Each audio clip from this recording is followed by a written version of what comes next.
और अब खबरें तफसील से। न्यूज 18 के editor in chief Rahul Joshi ने मरकजी वज़ीर दाखिला अमित शाह से मोदी हुकूमत 2 के 1 साल मुकम्मल होने पर एक्सक्लूसिव बातचीत की। इस दौरान अमित शाह ने मोदी हुकूमत के हुसूल याबियों को गिनवाया। अमित शाह ने कहा कि हुकूमत हर शोबे की तरक्की के लिए काम कर रही है। अमित शाह ने यह भी कहा कि मोदी हुकूमत गरीबों और किसानों की फलाह बहबूद के लिए मुसलसल काम कर रही है। अमित शाह ने कहा कि हमने जम्मू कश्मीर से दफा 370 को खत्म करने का तारीखी फैसला किया। इस 1 साल में मोदी गवर्नमेंट की दूसरी पारी, ये 1 साल में आप अपनी सबसे बड़ी उपलब्धियां किसको मानते हैं? देखिए राहुल जी, 1 साल की उपलब्धियां बहुत सारी है, मगर मैं आपके माध्यम से देश की जनता को ये बताना चाहता हूं कि मोदी 1 और मोदी 2 को अलग करके नहीं देखा जा सकता, क्योंकि 2014 में जो ऐतिहासिक जनादेश मिला, जिस जनादेश के तहत बहुत लंबे अरसे के बाद एक पूर्ण बहुमत की सरकार बनी और आजादी के बाद पहली बार किसी नॉन कांग्रेसी दल को, भारतीय जनता पार्टी को पूर्ण बहुमत मिला और उसका नेतृत्व मोदी जी कर रहे थे। ये जनादेश मोदी जी के नेतृत्व के लिए था और 5 साल तक मोदी जी ने एक महान भारत की रचना का फाउंडेशन डालने का, एक ठोस नींव डालने का काम किया और इसकी कंटिन्यूटी में ही 19 का जनादेश मिला और 19 से 20 तक का 1 साल गया है। तो मैं पहले बहुत कम समय में 14 से 19 की उपलब्धियों को भी बताना चाहूंगा, क्योंकि जब तक ये मैं लोगों को ताजा नहीं कराऊंगा तब तक 19 से 20 की बात करनी बेईमानी होगी। सबसे पहले नरेंद्र मोदी सरकार की, नरेंद्र मोदी सरकार 1 की उपलब्धि है कि देश के 60 करोड़ लोग जो उपेक्षित महसूस करते थे, वो 60 करोड़ लोगों के जीवन के अंदर एक नई आशा का किरण लेकर नरेंद्र मोदी सरकार आई। वज़ीर-ए-आज़म नरेंद्र मोदी की क़यादत में आज मरकजी काबिना की मीटिंग हुई। मीटिंग के बाद मरकजी हुकूमत की प्रेस कॉन्फ्रेंस हुई। इस प्रेस कॉन्फ्रेंस में मरकजी वज़रा प्रकाश जावड़ेकर, नितिन गडकरी और नरेंद्र तोमर ने काबिना के अहम फैसलों की जानकारी दी। प्रकाश जावड़ेकर ने बताया कि काबिना मीटिंग में खुद कफील मुल्क बनाने पर जोर दिया गया और किसानों व छोटी सनतों के ताल्लुक से अहम फैसले हुए। नितिन गडकरी ने काबिना के फैसले की जानकारी देते हुए बताया कि मुल्क में 6 करोड़ MSME हैं और MSME में 11 करोड़ लोगों को नौकरी मिली है। जबकि नरेंद्र तोमर ने बताया कि गांव, किसान और गरीब पर हुकूमत की खुसूसी तवज्जो है और छोटे ताजिरों के तई हुकूमत काफ़ी हसास व संजीदा है। क्षेत्रों में चुपचाप काम करते हुए 6 करोड़ से अधिक MSMEs की एक मजबूत और आत्मनिर्भर भारत के निर्माण में महत्वपूर्ण भूमिका है। कोविड-19 महामारी के बाद प्रधानमंत्री नरेंद्र मोदी जी ने राष्ट्र निर्माण के MSME की भूमिका को शीघ्र पहचान लिया। इसलिए MSME को आत्मनिर्भर भारत अभियान के तहत की गई घोषणाओं का एक बहुत महत्वपूर्ण हिस्सा बनाया गया था। इस पैकेज के तहत MSME क्षेत्र को न केवल पर्याप्त आवंटन किया गया है, बल्कि अर्थव्यवस्था को पुनर्जीवित करने के उपायों के में कार्यान्वयन को भी प्राथमिकता दी गई है। कई प्रमुख घोषणाओं से संबंधित क्रियान्वयन पहले ही शुरू किया जा चुका है। केंद्र सरकार ने आज आत्मनिर्भर भारत पैकेज के तहत अन्य घोषणाओं के प्रभावी क्रियान्वयन के लिए रोडमैप भी तैयार किया है। ये महत्वपूर्ण है और इसमें शामिल है MSME की परिभाषा में परिवर्तन है। ये व्यवसाय करने को आसान बनाने की दिशा में एक और कदम है और ये MSME क्षेत्र के निवेश को आकर्षित करने और अधिक नौकरियां पैदा करने में भारत में मदद करेगा। वायरस का संकट के समय भी जब लॉकडाउन रहा, उस समय भी भारत सरकार और प्रधानमंत्री जी की प्राथमिकता पर गांव और गरीब किसान निर्णयों के केंद्र में हमेशा रहा। चाहे गरीब कल्याण योजना के माध्यम से राहत देने का सवाल हो या कृषि के क्षेत्र में कामकाज न रुके, इस दृष्टि से अनुमतियां देने का सवाल हो। जो मीडियम इंडस्ट्रीज थी उसके लिए पहले इन्वेस्टमेंट 10 करोड़ थी और टर्नओवर 5 करोड़ का था। जो घोषणा हुई 13 मई को, जो पैकेज हुआ था, उसमें इन्वेस्टमेंट हुई थी 20 करोड़ की और टर्नओवर हुआ था 100 करोड़ का। आज प्रधानमंत्री जी की अध्यक्षता में बहुत ही ऐतिहासिक फैसला हुआ, क्योंकि हमने अलग अलग एसोसिएशन से जब इंटरैक्शन किया और अलग अलग प्रकार के एसोसिएशन से इंटरैक्शन करने के बाद सबने हमें ये कहा कि ये जो टर्न लिमिट है ये बढ़ानी चाहिए और जो एक्सपोर्ट करते हैं हम लोग वो टर्नओवर इससे निकाल देना चाहिए।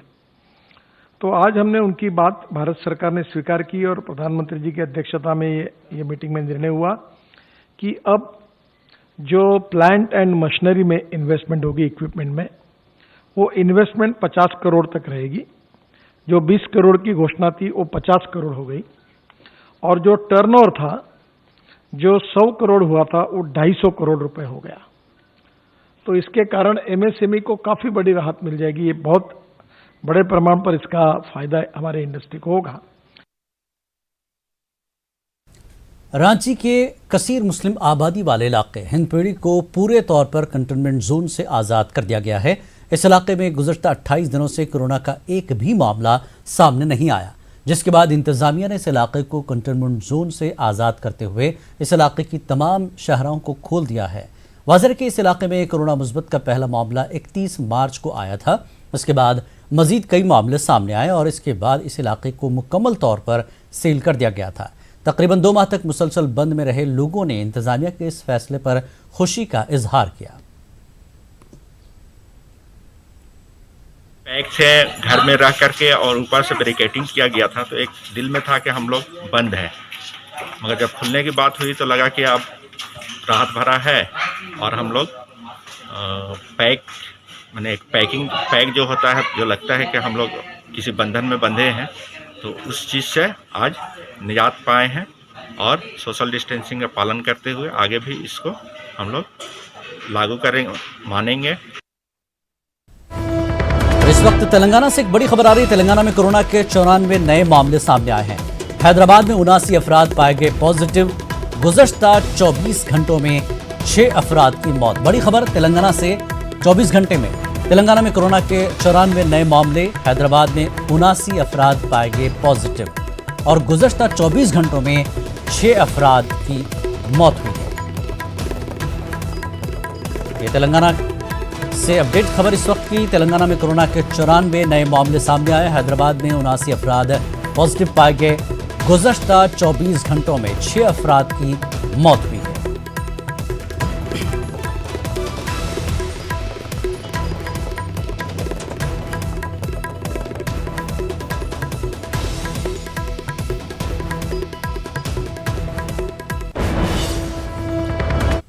और आज से कोलकाता के मजहबी इबादतगाहें खोले जाने के सरकारी ऐलान के बाद मंदिर, मस्जिद, चर्च व गुरुद्वारों में सफाई मुहिम चलाई गई। गर्चे इबादतगाहों में सिर्फ 10 लोगों के दाखिले की ही इजाज़त दी गई है, ताहम लोगों में इस फैसले से खुशी देखी जा रही है। कोलकाता की मस्जिद और मंदिरों को खोलने की इजाज़त दी गई है। आप देख सकते हैं कोलकाता का ये नाखुदा मस्जिद है जो आज से खोल दिया गया है। नमाजियों के लिए ताला जो है वो खोल दिया गया है, लेकिन फिर भी मस्जिद के अंदर पहरा बाकी है और सिर्फ सरकार के मुताबिक कि सिर्फ 10 लोगों को ही मस्जिद में एक साथ नमाज पढ़ने की इजाज़त होगी। हालांकि ये बहुत बड़ी मस्जिद है और काफ़ी बड़ी तादाद में लोग यहाँ एक साथ जो है वो नमाज अदा करते हैं। गवर्नमेंट ने जो ऐलान किया है कि मस्जिद मंदिर खोल दी जाए, आज 1 तारीख से मस्जिद भी खुल गई है और मस्जिद में गवर्नमेंट के गाइडलाइन के हिसाब से लोग आ रहे हैं, नमाज़ पढ़ रहे हैं। सोशल डिस्टेंसिंग का पूरा ख्याल रखा जा रहा है, साफ़ सफाई का पूरा ख्याल रखा जा रहा है और इसी के साथ ये ऐलान किया गया कि अपने अपने घरों से वज़ू करके आएँ और लोग इसको पे अमल भी कर रहे हैं। हमारे यहाँ जो हौज़ है वज़ू करने का, 2 हौज़ है, उसका पानी भी निकाल दिया गया ताकि यहाँ वज़ू का मसला ना रहे। बहुत से इमरजेंसी में कुछ बाहर से लोग आ जाते हैं, इक्का दुक्का आ जाते हैं, तो उनके लिए कुछ नल है जिसमें वो वज़ू कर सकते हैं अगर उनको वज़ू की ज़रूरत पड़ेगी। तो आपने देखा, ये थे नाखुदा मस्जिद के इमाम मौलाना कारी शफीक ने मजहबी इबादतगाह खुलने के फैसले को अहम बताते हुए कहा कि मस्जिद कमेटी ने हिदायत पर अमल करते हुए लोगों से अपील की है कि नमाज के दौरान दूरी बनाएं और मास्क लगाने को ज़रूरी करार दिया। आगे बढ़ते हैं। कर्नाटक में 8 जून से दीगर इबादतगाहों के साथ मसाजिद भी आवाम के लिए खोले जाएंगे। कोरोना वायरस की वबा के पेश नज़र मस्जिदों में किस तरह एहतियात बरती जाए, मसाजिद के जिम्मेदार किन बातों का ख्याल रखें, मस्जिद आने वाले मुसल्लियों की क्या जिम्मेदारी हो, इस सिलसिले में कर्नाटक अक़लियती कमीशन ने मस्जिदों के लिए खुसूसी गाइडलाइंस जारी किए हैं। रियासत कर्नाटक में 8 जून से मसाजिद खुलने वाले हैं। इसके पेश नज़र कर्नाटक अक़लियती कमीशन ने मसाजिद के लिए खुसूसी गाइडलाइंस जारी किए हैं। मस्जिद में हमने पहला पॉइंट दिया है कि मस्जिद के लिए ये एक दरवाज़ा हो जहाँ से आने वाले भी वहाँ से आए और जाने वाले से वहाँ से गुजरे। दूसरा बहुत ही इम्पॉर्टेंट ज़रूरी ये है कि हमारे पास जो वज़ू खाने हैं, जिसको हम हाउस कहते हैं, जहाँ पर वज़ू बनाया जाता है, वो हमने कहा है कि इस पार्ट्स को टेम्पोरली बंद कर दो, जिसकी जगह के ऊपर नलों का इस्तेमाल करो। बैतुल खुला आपके बिल्कुल क्लीन हो, साफ सुथरे हो, उसको ठीक से सैनिटाइज करें, फिनाइल का इस्तेमाल करें। ये भी जो है अगर ज़रूरी है तो इस्तेमाल करें, नहीं तो वरना वज़ू अपने घर से बना कर आए और बैतुल खुला भी जो है जो अपने घर में ही इस्तेमाल करके आए और यहाँ ज़रूरत पड़ने में आप जो है इस्तेमाल कर सकते हैं। तीसरा, मस्जिद का हाल जो होता है उसको सैनिटाइज करना चाहिए। आजकल स्प्रे है, आप सैनिटाइज कर दो उसको नमाज से पहले। और जब लोग नमाज को आएंगे तो हमारे पास कारपेट रहेंगे। अगर मस्जिद छोटी है तो कारपेट निकालना है तो चंद महीनों के लिए, चंद दिनों के लिए उस कारपेट को निकाल दो। और लोगों को हमने ये कहा है कि आपका जाए नमाज अपने घर से लेकर आइए। में जो है हमारा खुतबा जो है बिल्कुल ब्रीफ मुख्तसर सा हो और नमाज का वक्फा भी बिल्कुल मुख्तसर सा हो और हमारे जुमा की नमाज भी बिल्कुल मुख्तसर सा हो और नमाज के बाद में लोग वहाँ पर ज़्यादा ना ठहरे। मास्क का पहनना ज़रूरी है, हाथों का सैनिटाइज होना ज़रूरी है। उसके साथ साथ जो है किसी किस्म की बेगरी मस्जिद के सामने ना हो।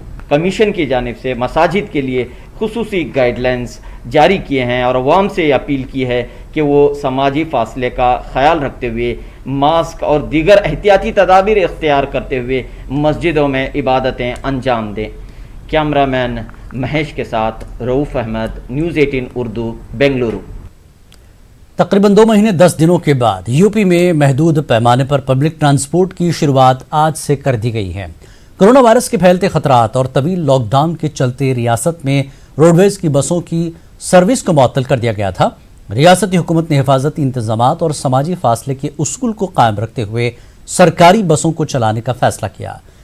अनलॉक के पहले दिन इलाहाबाद के सिविल लाइंस रोडवेज बस अड्डे पर मुसाफिरों की तादाद बहुत कम दिखाई दी। बस सर्विस के आगाज से पहले रियासती हुकूमत की तरफ से मुसाफिरों की हिफाजत के इंतजामात किए गए हैं। रोडवेज के अफसरान का कहना है कि सरकारी बसों से सफ़र करने वाले मुसाफिरों के लिए थर्मल जांच और बसों के अंदर सैनिटाइजेशन के इंतजामात किए गए हैं ताकि मुसाफिर अपनी मंजिलों तक बहिफाजत पहुंच सकें। माननीय मुख्यमंत्री जी के हम लोगों ने यहाँ संचालन प्रारंभ किया है। इसमें हम लोगों ने स्पेशली पैसेंजर्स के स्कैनिंग, थर्मल स्कैनिंग का प्रावधान रखा गया है। इसका लिए अलग से गेट किया गया है जिसमें उनका स्कैनिंग की जा सके। एक आदमी लगा के स्कैनिंग की जा रही है। दूसरा, हमारे समस्त चालक परिचालक को मास्क दिए जा रहे हैं, सैनिटाइजर दिए जा रहे हैं। प्रत्येक परिचालक के पास 500 ml का सैनिटाइजर दिया जा रहा है जो यात्रियों को बस के यात्रा के दौरान हाथ सैनिटाइज कराएगा। इस तरह से सारी सुविधाएं की। 5वें लॉकडाउन के पहले दिन अलीगढ़ में रोडवेज बसों की आमदरफ्त को बाकायदा तरीके से शुरू किया गया, जिसमें हुकूमत की तयशुदा गाइडलाइन के मुताबिक सवारियों को बिठाया गया। बसों के कंडक्टर ने सभी सवारियों को सैनिटाइज भी कराया और बसों को भी सैनिटाइज किया गया। 2 महीने से जारी लॉकडाउन के दौरान औरंगाबाद ट्रैफिक पुलिस ने लॉकडाउन की खिलाफ वर्जी करने वाले और गैर जरूरी घूमने वाले अफराद के खिलाफ कार्रवाई करते हुए तकरीबन 2 करोड़ 26 लाख रुपए का जुर्माना वसूल किया है। इस बात की जानकारी असिस्टेंट पुलिस कमिश्नर नागनाथ कोड़े ने दी। एसीपी का कहना है कि ये कार्रवाई मुस्तकबिल में भी जारी रहेगी। मध्य प्रदेश में लॉकडाउन 5 के पहले दिन कहीं पर सोशल डिस्टेंस की खिलाफ वर्जी हुई तो कहीं आवाम ने खुद आगे बढ़कर अपनी बेदारी का सबूत दिया। कहीं समाजी तंजीमों ने अपने हुकूक को लेकर सरकार के खिलाफ एहतजाज किया तो कहीं पर कोरोना बीमारी को शिकस्त देकर अस्पताल से घर जाने वालों का इस्तकबाल किया गया। मध्य प्रदेश के वजीर सेहत डॉक्टर नरोत्तम मिश्रा ने आवाम से और बेदारी का सबूत देने की जहां बात कही और उन्होंने कोरोना की रोकथाम में वज़ीर आज़म नरेंद्र मोदी के इक़दाम की सताइश की। वहीं दूसरी जानिब कांग्रेस ने हुकूमत से स्कूल फीस और बिजली बिल माफ़ करने के साथ तलबा को जनरल प्रमोशन देने का मुतालबा किया। इसी के साथ गरीब व मुफलिस लोगों को मुफ्त राशन देने की भी मांग की। परेशानियां क्या क्या हैं और सावधानियां क्या क्या हैं, ये दोनों जनता के सामने अभी तक आ चुकी हैं। लॉकडाउन 4 तक हमें सावधानियों के साथ परेशानियों से बचना है। ये प्राथमिकता आज से प्रारंभ हो जाती है। शंखनाद, थालीनाद, दीपदान करा करके जनता की भागीदारी इसमें बढ़ाई, लोगों के मनोबल को बढ़ाया और कोरोना को हराया। आज विश्व की वैश्विक स्थिति को अगर हम देखते हैं तो विश्व के अंदर सबसे अच्छी स्थिति में 125 देशों के बाद हम आते हैं। हालांकि मौत कोई। महाराष्ट्र के अकोला में एक बार फिर हफ्ते भर के लिए जनता कर्फ्यू नाफिज हो सकता है। जिले के राब्ता वजीर ने इस बात का इशारा दिया। अकोला में दिन ब दिन कोरोना वायरस के मामलों में इजाफा देखने को मिल रहा है। यहां 580 अफराद कोरोना पॉजिटिव पाए गए हैं। शहर का तकरीबन हर इलाका कंटेनमेंट जोन में शामिल है, इसलिए इंतजामिया लोगों से बहुत ज्यादा मोहतात रहने की अपील कर रही है। अमरावती की वजीर राब्ता यशोमती ठाकुर ने कोविड-19 अस्पताल का दौरा किया और अस्पताल में जेर इलाज मरीजों का हालचाल जाना। वहीं मरीजों ने भी अस्पताल में इलाज कर रहे डॉक्टर्स और नर्सेस की सताश की। अमरावती जिले में अब तक 218 पॉजिटिव मामले सामने आ चुके हैं। 124 अफराद सेहतयाब होकर घर लौट चुके हैं। 76 अफराद जेर इलाज हैं। मुमरा में एक हामिला खातून की ऑटो रिक्शा में शहर के अस्पतालों का चक्कर काटते काटते मौत हो गई, लेकिन किसी अस्पताल ने कोविड के खौफ से उसे दाखिल नहीं किया। जहां भी जाती सब यही कहते, पहले कोरोना टेस्ट रिपोर्ट करवाओ। बिलाखिर इसकी मौत हो गई, जिस पर मुमरा पुलिस ने शहर के 3 अस्पतालों यूनिवर्सल, बिलाल और प्राइम के खिलाफ एफआईआर दर्ज कर तफ्तीश शुरू की है। अस्पतालों का कहना है कि हमारे पास बेड नहीं है, जबकि अपोजिशन इसे सिस्टम का फेलियर बताकर महलूकीन को 5 लाख रुपए मुआवजा देने का मुतालबा कर रहा है। सर्दी, जुकाम और खांसी को कोरोना की इब्तिदाई अलामतों के तौर पर तस्लीम किया गया है। इस आर्जे से बचने के लिए इस बार लोग फ्रिज का पानी पीने से भी गुरेज कर रहे हैं। पूरे शिमाली हिंदुस्तान में शदीद गर्मी का दौर जारी है, लेकिन इस बार कोरोना वायरस के खौफ के चलते लोग गर्मियों में भी फ्रिज का पानी पीने से बच रहे हैं। अब लोगों का रुझान रिवायती मिट्टी के घड़ों की तरफ हो रहा है। इलाहाबाद में इन दिनों सड़कों पर मिट्टी के घड़ों की कतारें दिखाई दे रही हैं। इन मिट्टी के घड़ों में हर साइज के घड़े शामिल हैं। शदीद गर्मी में लोग फ्रिज का पानी या दीगर कोल्ड ड्रिंक्स से बचने की कोशिश कर रहे हैं। मिट्टी के बर्तन बनाने वाले कारीगरों का कहना है कि पहले गर्मियों में मिट्टी के घड़े आमतौर से गरीब अफराद ही खरीदते थे, लेकिन इस बार गर्मी में समाज के तमाम तबके के अफराद मिट्टी के घड़ों को तरजीह दे रहे हैं।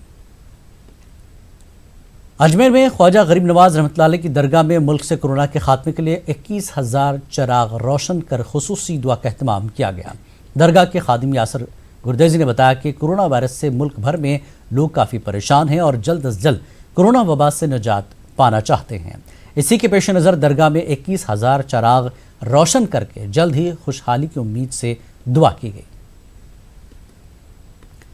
कोरोना वायरस से बचने के लिए हुकूमत की जानिब से कई पाबंदियां लगाई गई। इनमें एक पाबंदी शादी में महदूद अफराद की शिरकत से मुताल्लिक है। यही वजह कि आजकल निहायत सादगी के साथ शादी की तकरीबात का इनकाद किया जा रहा है। वहीं नांदेड़ शहर में हुकूमत की गाइडलाइंस पर अमल करते हुए शादी तकरीब मुनक्किद हुई।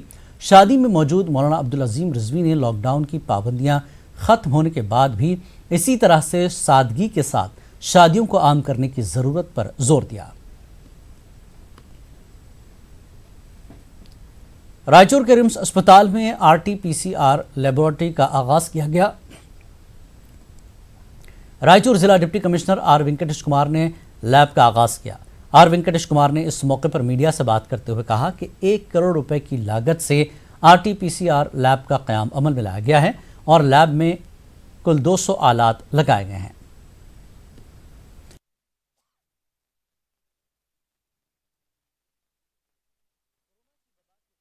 कर्नाटक में बीजेपी के अंदरूनी इख्तिलाफात मंजर आम पर आए हैं। बेंगलुरु में कांग्रेस के MLC और साबिक रियासती वजीर नसीर अहमद ने कहा कि कोरोना की वबा और लॉकडाउन से पूरी रियासत परेशान है, लेकिन बीजेपी के लीडर इख्तिदार के लिए आपस में लड़ रहे हैं। अवाम सब कुछ देख रहे हैं। कोरोना के कहर से पैदा हुए खतरे और खौफ ने लॉकडाउन के दौरान न सिर्फ आम जिंदगी को बुरी तरह मुतासर किया है, बल्कि कारखाने, फैक्ट्रियां और कारोबार बंद होने से इक़्तिसादी सरगर्मियों और तरक्की के सिलसिले को भी रोक दिया है। उत्तर प्रदेश के बड़े सनती शहर मेरठ की पहचान समझी जाने वाली स्पोर्ट्स सनत भी लॉकडाउन के सबब बुरे दौर से गुजर रही है। गुज़श्ता 2 माह से बंद कारोबार ने इस सनत को काफ़ी नुकसान पहुंचाया है और आने वाले वक्त में भी हालात बेहतर होते नजर नहीं आ रहे हैं। लॉकडाउन 5वें मरहले में दाखिल हो चुका है। औरंगाबाद शहर का शुमार रेड जोन शहरों में होता है। ऐसे में शहरियान को महज चंद घंटों की छूट मिल रही है। तमाम कारोबार अभी भी पूरी तरह से ठप है। काम बंद होने की वजह से लोगों के खाने के लाले हैं। शहर की फलाही तंजीमों और नौजवानों की अनथक मेहनत के सबब कम्युनिटी किचन लोगों की भूख मिटाने का जरिया साबित हो रहे हैं। न्यूज़ 18 उर्दू की टीम ने दुआ फाउंडेशन की कारकर्दगी का जायजा लिया। पेशे फाउंडेशन के जिम्मेदारों से हमारे नुमाइंदे अजहरुद्दीन की बातचीत। तंजीम है दुआ तंजीम, जिसके रज़ाकार रात दिन लोगों की खिदमत में लगे हैं। इन रज़ाकारों से हम जानने की कोशिश करते हैं कि वो ये खिदमत किस तरह से कर रहे हैं। जब से लॉकडाउन हुआ है तब से इम्तियाज़ भाई की जो पूरी टीम है अल्हम्दुलिल्लाह वो सब के सब दिन रात इस फलाही काम में लगे हुए हैं। उसमें अभी फ़िलवक़्त जो है हमने शुरुआत के अंदर किट्स डिस्ट्रीब्यूशन का काम किए। उसके बाद में पासेस जो है, जो बाहर से लोग आए थे और जो यहाँ फंसे हुए थे, उन लोगों के लिए पासेस का काम किया। उन लोगों को अपने अपने मुकामात पे पहुँचाए। ये पूरा काम बिलाल जलील की क़यादत में हो रहा है। बिलाल जलील साहब से हम जानने की कोशिश करते हैं कि इस काम में कितने लोग जुड़े हैं। अब देखिए, जैसे यासिर भाई ने बताया, हमारी 3 टीम्स बनी हुई हैं। तो जो सुबह की जो टीम आती है, ऑलमोस्ट एक टाइम पे 30 लोग यहाँ पे रहते हैं। जो खाना बनाने की एक टीम रहती है, पैकिंग की एक टीम रहती है, और जो आखिरी है वो भी 30 लोग हैं अराउंड, जो डिस्ट्रीब्यूशन करते हैं। तो जो डिस्ट्रीब्यूशन वाले हैं सब अपनी वॉलंटरीली अपनी अपनी गाड़ियाँ लेकर आए हैं। अब जहाँ जहाँ ज़रूरत पड़ती है, अब देखिए ज़रूरत बहुत है, पूरे शहर में लोगों को ज़रूरत है, पूरे ग्रामीण एरिया में लोगों को ज़रूरत है। हम जहाँ तक हमसे होता है हम कर रहे हैं। जिस अज़्म और हौसले